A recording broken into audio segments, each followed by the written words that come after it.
As per the request of some people, and also considering we can no longer damage the fusion core when the boss emerges, I figured I would do an updated version of my EN06 solo guide. In this guide, we will be using the reflective method into the auto axe. It's a bit different from my previous guide, but if you're just here for the method used, that is fine too, because we'll go through an example run right now. First and foremost, you want to place down your power armor on top of the platform. Then you click the button and you get into your power armor. This timing always works if you are on a private server. On public servers, however, this may not be the case.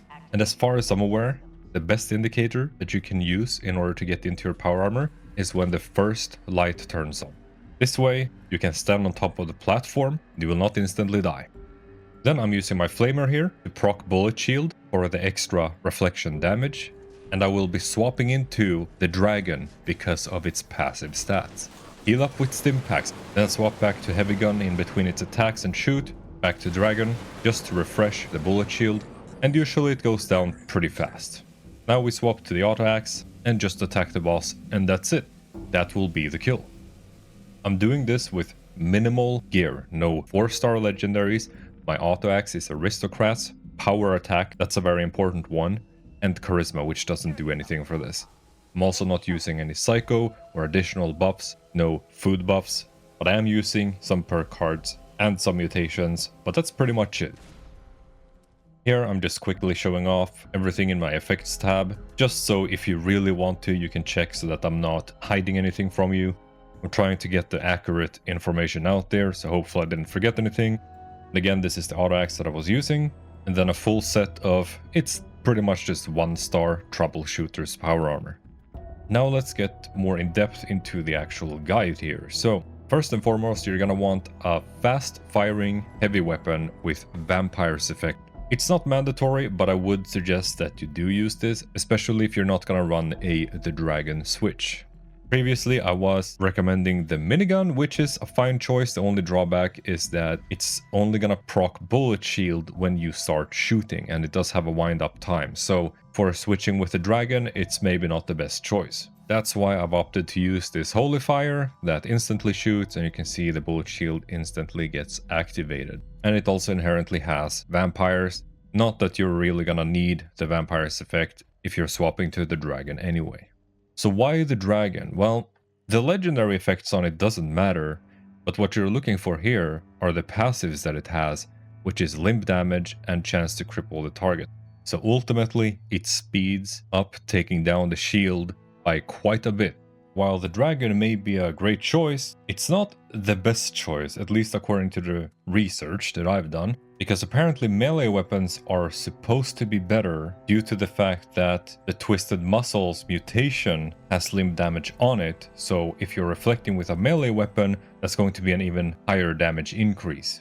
So something very easy to do is craft yourself a baseball bat, and if you want to, you can put on a limb damage 2nd star, so crippling. It's supposed to help a little bit from what I understand, but then you go into the upgrade part and you can put on any type of mod that gives the limb damage and chance to cripple. And you're basically all set. You can also slap on a nice skin onto it, maybe this goofy sign that I'm using, for example.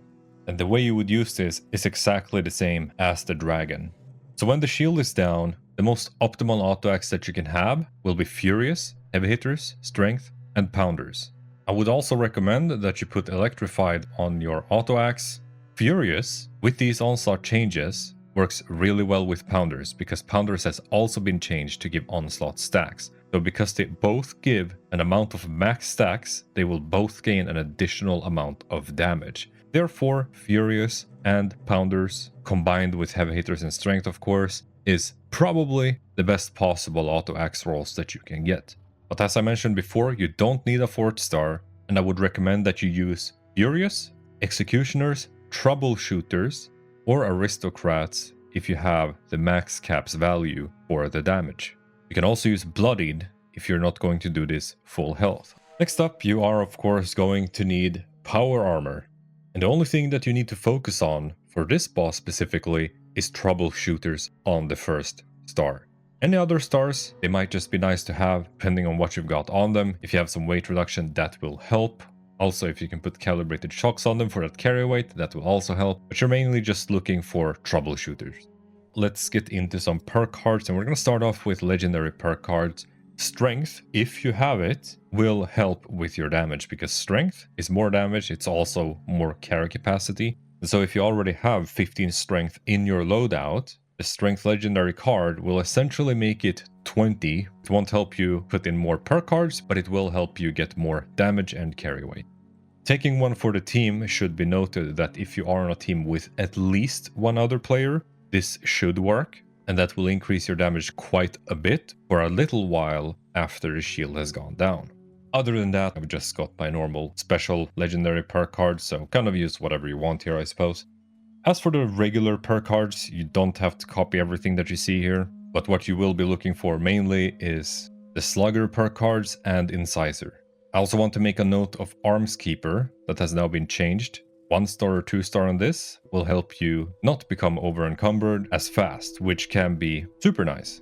And then we got Bullet Shield under Endurance. Again, this is the one we talked about before for the Deflect chance. Within Luck, we also have a Reflect perk card, which is Ricochet. This one you're going to want to use as well. Now let's go back and check what else we've got. So under Charisma, Strange in Numbers if you have at least another mutated teammate. Tenderizer, though, is a big one that you want. Now that they've changed it, it will deal more damage every time that you hit the enemy. Under Intelligence, First Aid if you want, just for more restoration. Field Surgeon, I would say, is really useful because you will heal faster and you take damage very quickly, so I would highly recommend this card. And all of these new Onslaught cards within Agility and Gorilla, for example, these are not going to work with melee apart from the one that gives you stacks over time, which you don't want anyway.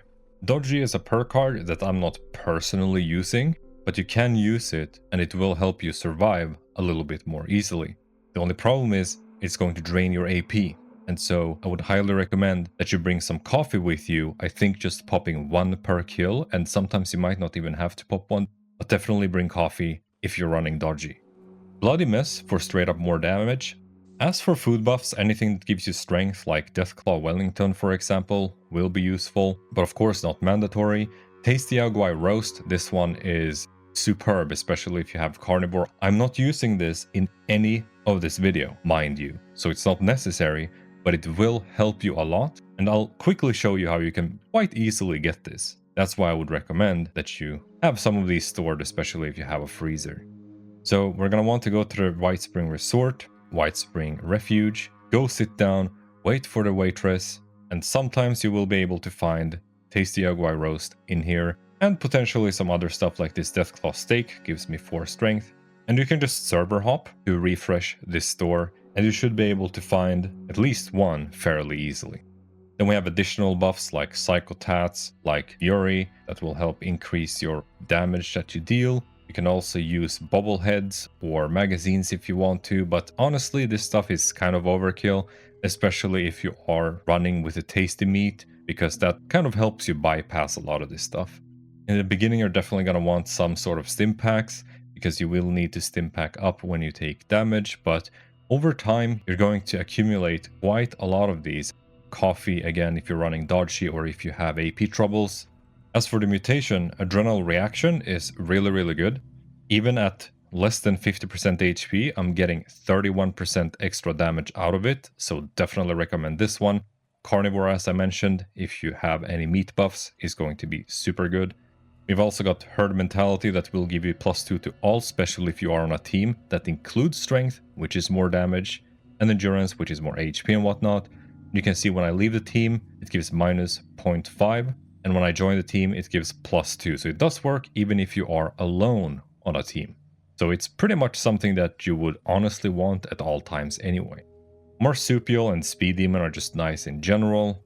Twisted Muscles for the melee damage. That's something I forgot in my last video, I know, but this time I remembered mentioning it. That certainly gives you quite a bit of melee damage.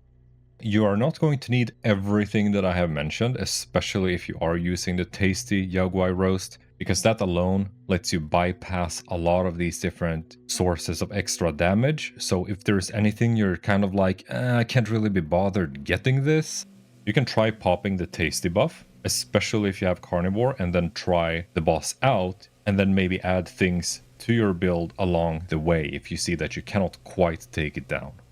At this point, I think I have covered everything that I wanted to cover, but I figured we could go through another run just to refresh your memory now that you have all of the other knowledge. So I'd already put down the power armor on top of the platform. I clicked the red button and ran here instantly to enter the power armor. That's pretty basic, so here's the more important part. We're going to fire off our heavy gun and then swap to the limb damage weapon and heal up as we're getting shot. Swap back to the heavy gun, shoot, back to the limb damage weapon, and heal up. That's pretty much the sequence, and then we instantly pull out the auto axe when the shield is down. If you see that your AP bar is very low, you might want to pop your coffee. You should have it at a hotkey. Obviously, I'm dealing more damage than I did before, because now I'm using my main auto axe that also has pounders on it. You can still get this done, even if your auto axe were to be 2-star, as long as you have the right 2 stars. I hope that this video was able to help you. If you have any questions or concerns about this, make sure to drop a comment. I can help you. Other people can help you. Read through the comments. You might already found your answer by then. And yeah, that's really all for this video. So thanks for watching. If you did enjoy it, make sure you leave a like. Subscribe if you want to see similar content in the future. And I will catch you again next time.